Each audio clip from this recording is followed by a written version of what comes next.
বঙ্গোপসাগরের বুকে যাচ্ছে নতুন এক আশার আলো। জাপানের $25 বিলিয়ন পাল্টে যাচ্ছে বাংলাদেশের দিনগুলো। চীন কিংবা ভারত নয়, বিশ্বের তৃতীয় বৃহত্তম অর্থনৈতিক পরাশক্তি জাপানের চোখ এখন শুধুই বাংলাদেশের উপর। একের পর এক জাপানি কোম্পানি যেন ভিড় করছে আমাদের এই ছোট্ট ভূখণ্ডে। প্রায় $25 বিলিয়ন এক বিশাল বিনিয়োগ পরিকল্পনা নিয়ে জাপান এখন বাংলাদেশের উন্নয়নের মানচিত্রে সবচেয়ে বড় গেম চেঞ্জার হিসেবে আবির্ভূত হয়েছে। কক্সবাজারের মাতারবাড়ি থেকে শুরু করে নারায়ণগঞ্জের ২৫০০, জাপানের বিখ্যাত বিগ বি বা বে of Bengal industrial growth belt এখন আর স্বপ্ন নয়, এক দৃশ্যমান বাস্তবতা। টয়োটা, মিৎসুবিশি ও সুমিতোমোর মতো বিশ্ববিখ্যাত বিলিয়ন ডলারের কোম্পানিগুলো কেন হঠাৎ নিজেদের দেশ ছেড়ে বাংলাদেশে ফ্যাক্টরি তৈরিতে মরিয়া? বিস্তারিত থাকছে আজকের এই ভিডিওতে।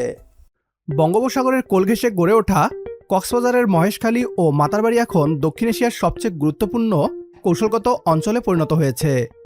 এখানেই গড়ে উঠেছে বাংলাদেশের প্রথম এবং একমাত্র গভীর সমুদ্রবন্দর মাতারবাড়ি ডিপ সি পোর্ট, যেখানে ৮,০০০ TEU বা তার চেয়েও বেশি ধারণ ক্ষমতার বিশাল বিশাল মাদার ভেসেল সরাসরি ভিড়তে পারবে, যা বাংলাদেশের পুরো বাণিজ্য ব্যবস্থার চেহারাটাই বদলে দেবে। এখন প্রশ্ন হচ্ছে, এই বন্দরে কেন পানির মতো টাকা ঢালছে জাপান? এর সূত্রপাত হয়েছিল ২০১৪ সালে, যখন জাপানের তৎকালীন প্রধানমন্ত্রী শিনজো আবে বাংলাদেশ সফরে এসে বিগ বি পরিকল্পনার ঘোষণা দেন। জাপানের লক্ষ্য খুব পরিষ্কার, তারা বাংলাদেশকে কেবল একটি উন্নয়নশীল দেশ হিসাবে দেখছে না, বরং এটিকে দক্ষিণ এশিয়ার প্রধান শিল্প ও আন্তর্জাতিক বাণিজ্য হাব বানাতে চায়। বিশেষজ্ঞদের মতে জাপানের এই কোটি কোটি ডলারের বিনিয়োগের পেছনে মূলত ৩টি বড় কারণ রয়েছে। প্রথম কারণ হচ্ছে সরাসরি গভীর সমুদ্রবন্দর সুবিধা।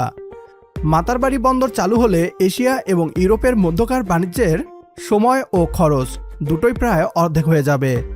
জাপানি পণ্য সরাসরি এই রুট ব্যবহার করে বিশ্ববাজারে পৌঁছাতে পারবে। দ্বিতীয় কারণ হচ্ছে সস্তা ও দক্ষ শ্রমের বিশাল বাজার। জাপানের জনসংখ্যা কমছে এবং শ্রমের মূল্য আকাশচুম্বী। অন্যদিকে বাংলাদেশের তরুণ ও বিশাল কর্মক্ষম জনগোষ্ঠী জাপানি কোম্পানিগুলোর উৎপাদন খরচ এক ধাক্কায় অনেক কমিয়ে দিচ্ছে। তৃতীয় কারণ ২৫০০-এর মেগা প্রজেক্ট।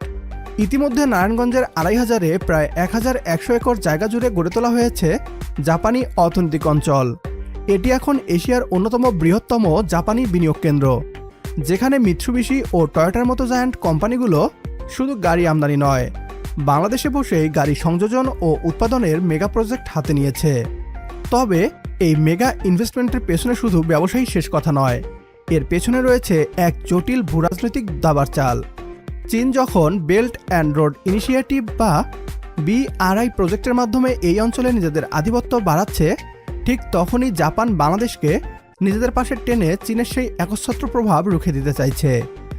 জাপান চায় বাংলাদেশ যেন হয়ে ওঠে industrial corridor of south Asia.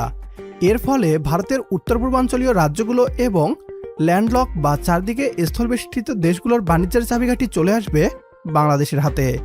আর এই পুরো খেলায় ব্যাক স্টেজ থেকে কলকাঠি নাড়ছে টোকিও।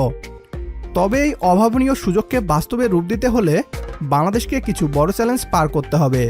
আমাদের প্রয়োজন দক্ষ মানব সম্পদ তৈরি করা, প্রশাসনিক জটিলতা বা লাল ফিতার দৌরাত্ম্য কমানো এবং আধুনিক অবকাঠামো দ্রুত বাস্তবায়ন করা। যদি আমরা এই সুযোগের সঠিক ব্যবহার করতে পারি, তবে আগামী কয়েক বছরে বাংলাদেশের অর্থনীতি যে এক অভূতপূর্ব উচ্চতায় পৌঁছাবে তাতে কোনো সন্দেহ নেই। প্রিয় দর্শক, জাপানের এই বিশাল বিনিয়োগ এবং বাংলাদেশের ভবিষ্যৎ নিয়ে আপনার মূল্যবান মতামত কি?